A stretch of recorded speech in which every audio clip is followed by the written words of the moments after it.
A man was reported missing in Spokane, Washington. The 4 perpetrators would be caught and sentenced, but it would take 8 years before his remains would be identified. In 2018 and 2020, human remains would be found, but it would take 2 years for DNA testing to confirm a match between the remains and another year for the remains to be linked to a missing person. 32-year-old Bret Robert Snow was first reported missing in 2015 in Spokane, Washington. The detectives believed that Bret had been the victim of a slaying. They found that the last active ping of his cell phone was near a home off Star Road in Newman Lake that had been searched that summer for evidence of illegal substance dealing. Despite no body being found, they charged 4 people in connection to Bret's slaying. 3 of them, Alvar Guajardo, Cheryl Sutton, and Colby Vaughter, were tried and found guilty by juries. Evidence and witness testimony indicated that Bret had been beaten to his end and dismembered, after which they disposed of his remains in different areas. Witnesses said that the slaying occurred after Bret had either made a bad substance deal or lost substances belonging to Vaughter. After they were arrested, a witness, Russell Joyce, came forward and said that Bret had been kidnapped and beaten for several days at the home, and that they had ended Bret's life when it became clear that he would pass away from his injuries. Russell was the first witness in Guajardo's trial. He was one of the last people to see Bret alive and claimed that Guajardo took him away after the others had tied him up with a phone cord. Russell also said that in the following days, he heard what sounded like power tools being used in the property's shop. After knocking on the door, Guajardo told him that they had just poached a deer. He said that he was later threatened by Guajardo, which contributed to why he did not initially go to the police. Russell was given a deal, granting him immunity for his cooperation. A forensic search of the garage at the home on Star Road, which was sold to new owners in 2016, revealed Bret's DNA. Guajardo was sentenced to a 47-year prison sentence at Washington State Penitentiary in Walla Walla. Vaughter was sentenced to 29 years in jail at Washington Correction Center in Shelton. Sutton was sentenced to 31 years in prison, but is in the middle of serving her federal illegal substance sentence at a facility in Waseca, Minnesota. In March 2021, a 4th man charged, Kenneth Stone, took a plea deal. At his sentencing hearing, he became emotional and said to Bret's mother, Lori, "If I knew, I would tell you where Bret is." He was sentenced to 22 years. Bret's mother, sister, and other family members were in court every day. You could see tears as soon as they heard the words guilty. While the Snow family said that they were grateful for justice, they longed to find his remains to give him a proper burial. Lori said, "Just give us a part of Bret. Just a little bit so we can give him a proper rest. It would be so much easier just knowing. I can only hope somebody would come forward and just tell us." By 2023, Lori admitted that hope for finding him was rapidly fading. Then, one day, seemingly out of nowhere, Lori's phone rang. She said, "When I got that phone call, it was quite the shock. It was a phone call I did not think I would get. It was the detective who worked the case tirelessly that said that DNA confirmed that remains found in the Spokane River were in fact those of her son. In September 2018, a man fly fishing in the Spokane River found a small skull fragment, but DNA analysis could not be completed at the time due to a lack of resources. In August 2020, another skull fragment was found in a different area of the river. Miraculously, despite their small size, both individuals who found the fragments called the Discovery Inn, giving Spokane County Medical Examiner Dr. Veena Singh's office a chance at an identification. Dr. Singh said, "There are a lot of observant people in the area." Initially, no one suspected that the 2 discoveries were connected. They were stored as unidentified remains, just 1 or 2 of more than 20 cases. In 2022, resources became available to examine the skull fragments. Using American Rescue Plan Act funds, the Spokane County Medical Examiner's Office sent both fragments to Othram. Othram confirmed that the fragments belonged to the same person, and law enforcement uploaded the DNA profile to various genealogy databases, identifying dozens of relatives and confirming that the remains belonged to Bret. Lori said, "It is a confirmation he is there. They did find a part of him, so that is a good thing. It does not completely bring closure, but it is something. It is something which may never have happened without the tenacity of Dr. Singh and her team of investigators." She said, "It is so meaningful. That is what we are here for, right? The families, the service to the family and to the community. Whenever we have someone come in as an unknown, we take that as an obligation to find out who they are, to give them back their name." She added, "Everybody matters. Everyone deserves to have a name. Families deserve to know what happened to their person. And they deserve to lay them to rest, something Lori is finally able to work towards for Bret with the help of the ME." Lori said of SCSO, prosecutors, and anyone else who worked her son's case, "I just really appreciate everything they have done for my family." 4 bodies would be discovered in October 1983 in Indiana. 2 were identified immediately, and the serial perpetrator, known as the highway perpetrator, admitted guilt. After 4 decades, the remaining 2 bodies would be identified due to new investigative genetic genealogy technologies. On October 18, 1983, the remains of 4 people were discovered on an abandoned farm in Lake Village, Newton County in rural Indiana. It was unclear how the 4 victims' lives were taken. All 4 victims had been bound and stabbed more than 24 times, and the trousers and underwear of each victim were discovered around their ankles. The body of one victim had also been dismembered. 2 of the victims were identified via dental records within months as Michael Bauer and John Bartlett, but the other 2 victims, called Brad and Adam Doe, remained unidentified until almost 40 years later, when Mr. Scott McCord began working as the Newton County coroner 26 years later, in 2009. He ordered anthropological and dental analyses, facial sketches, and DNA tests to determine the identities of the remains. None of those efforts helped. He said, "I do not know how many times you are ready to give up." 7 years later, in 2016, he decided to hold a pseudo-funeral for the 2 unidentified victims whose remains, he said, have been sitting on a shelf.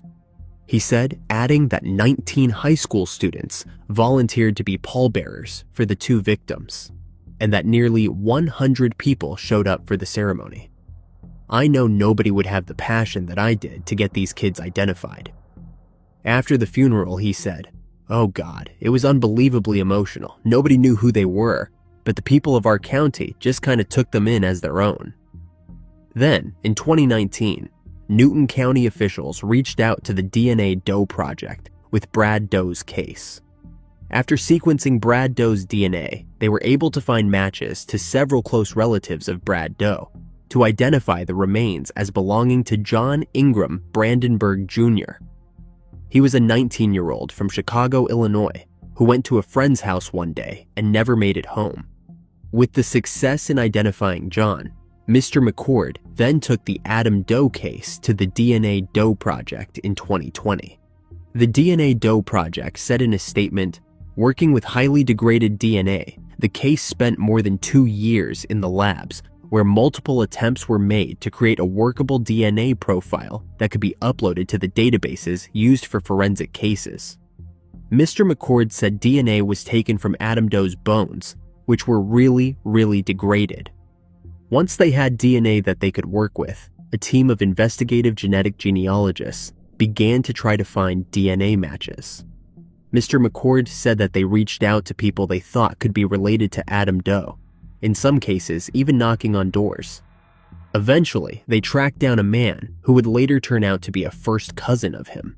The man told Mr. McCord that he had a cousin who disappeared in 1983.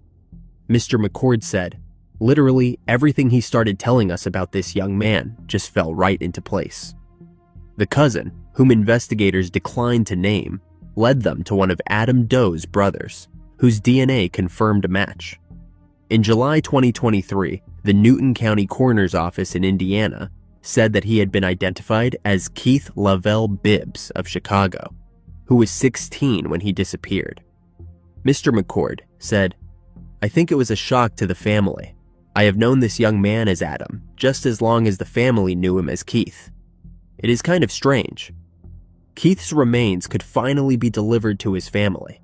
All 4 men were victims of Larry Eyler, the serial perpetrator known as the highway perpetrator, who took the lives of at least 21 young men. He preyed across the Midwest, and some of his victims were young gay men whom he stabbed several times.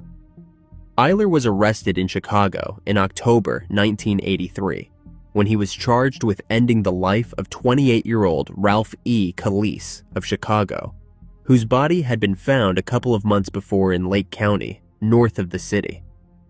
Eyler later admitted to several slayings, including the 2 people whose bodies were among the 4 found on the farm, and was identified at the time. The authorities concluded that he had taken all 4 people's lives. In a letter dated December 18, 1990, Eyler wrote that he ended the life of an unidentified black male in his late teens or early 20s in mid-July 1983 by an abandoned farmhouse in Indiana. Keith was black, while the 3 other victims found on the farm were white.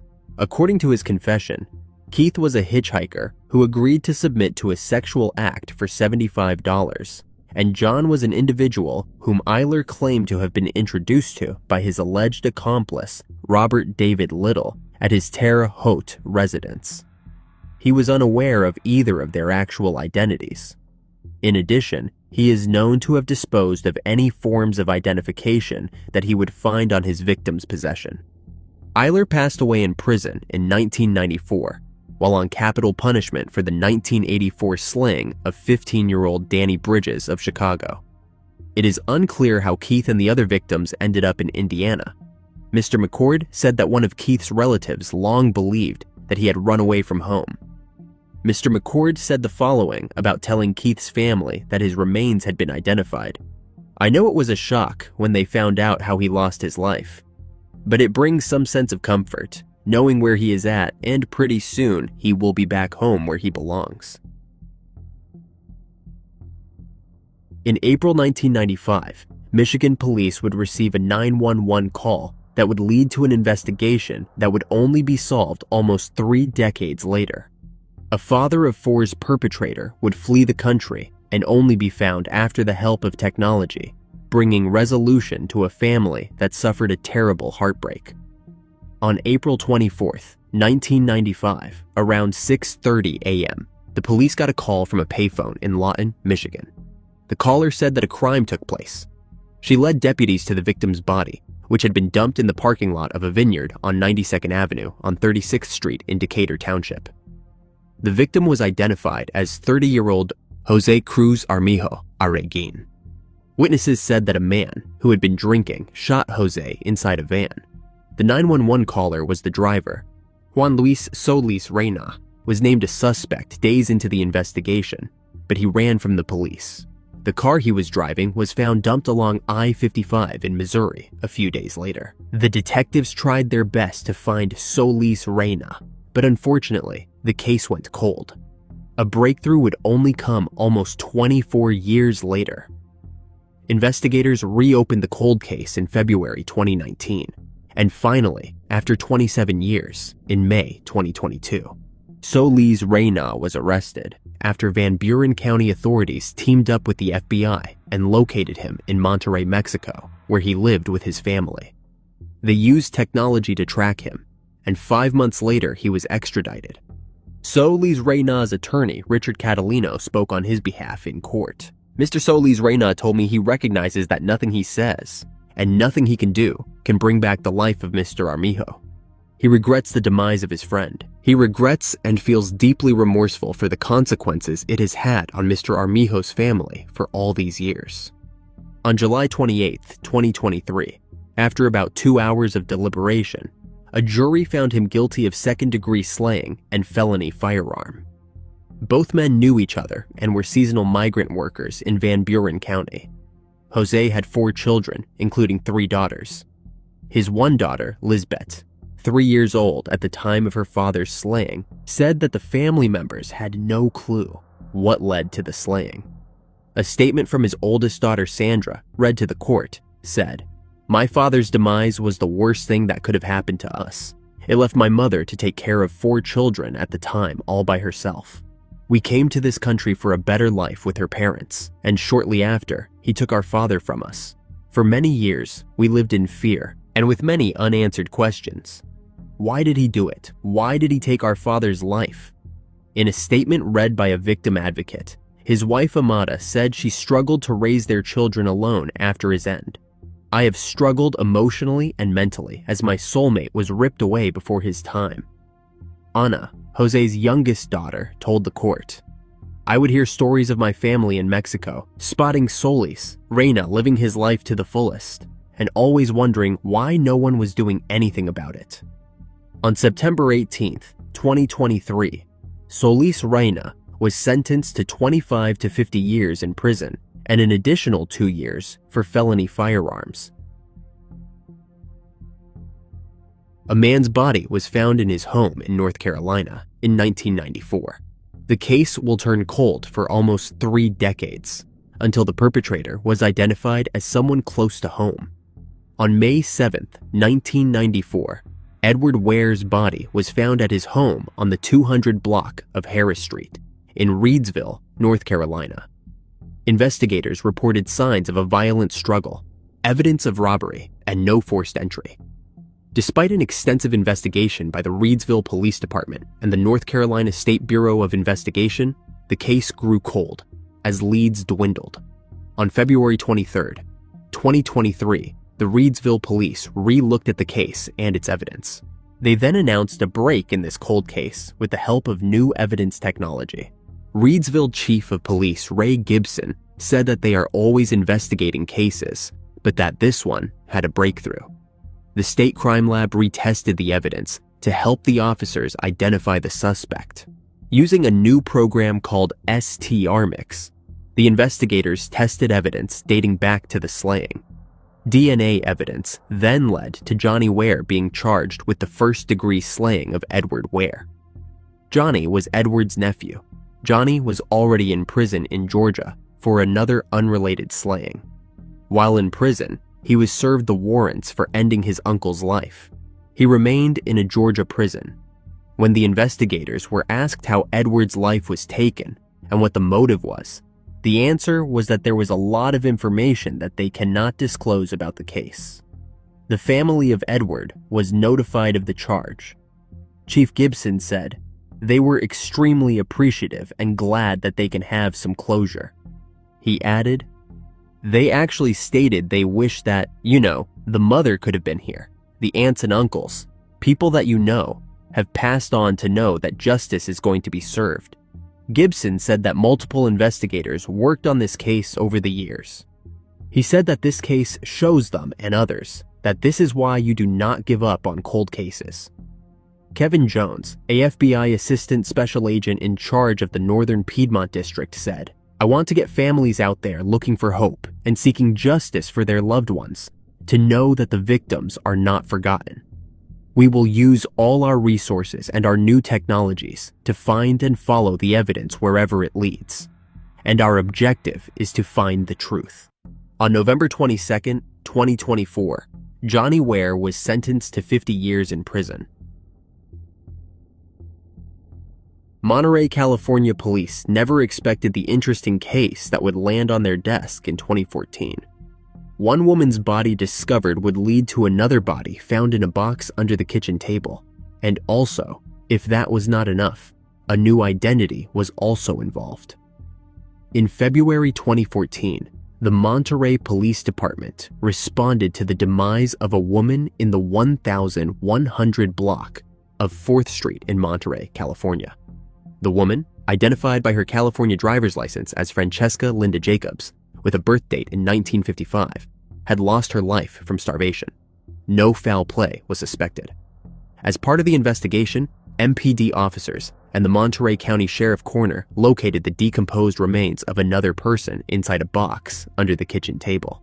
Francesca Jacobs had left a handwritten will naming the woman in the box as her mother, Ida Florence Jacobs.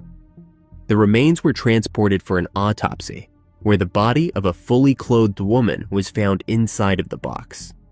Due to the condition of the remains in the box, which appeared to have been in that state for many years, no cause of demise could be determined. Foul play could not be ruled out. At the time of her demise, the woman identified initially as Francesca Jacobs appeared much older than the indicated age of 58 years, and her driver's license photo suggested similarly that the woman was older. The records for Francesca Jacobs were only related to her time living on the Monterey Peninsula, starting in the 1990s. Almost no records could be found for her mother. The investigation soon became known as the Mom in the Box case. The case unfortunately turned cold, as the investigators tried all possible avenues to solve this case. In late 2022, with the election of Monterey County Sheriff Coroner Tina Nieto, the Monterey County District Attorney's Office Cold Case Task Force began working directly with the Monterey County Sheriff Coroner's Office in an attempt to identify all unknown human remains cases in Monterey County. This included the Monterey case that was referred to as the Mom in the Box case, and Francesca Jacobs, whose true identities could not be established. 8 years later, in 2022, the Monterey County District Attorney's Office, in collaboration with the Monterey County Sheriff Coroner's Office and the California Department of Justice, submitted forensic evidence to Othram in hopes that advanced DNA testing could help identify both women. Othram scientists developed DNA extracts from the forensic evidence and used forensic-grade genome sequencing to develop comprehensive DNA profiles for the unknown women. Funding for Othram's DNA testing and forensic genetic genealogy research in this case was provided through the Roads to Justice funding program. Othram's in-house genealogy team used the profiles in a forensic genetic genealogy search and returned investigative leads to law enforcement for a follow-up investigation. The follow-up investigation led investigators to family members of the decedents, including a former husband of the woman who claimed to be Francesca Jacobs. In August 2023, the investigators were able to determine that the woman who had portrayed herself as Francesca Jacobs, who was born in 1955, was actually Linda Rae Jacobs, who was born in 1942.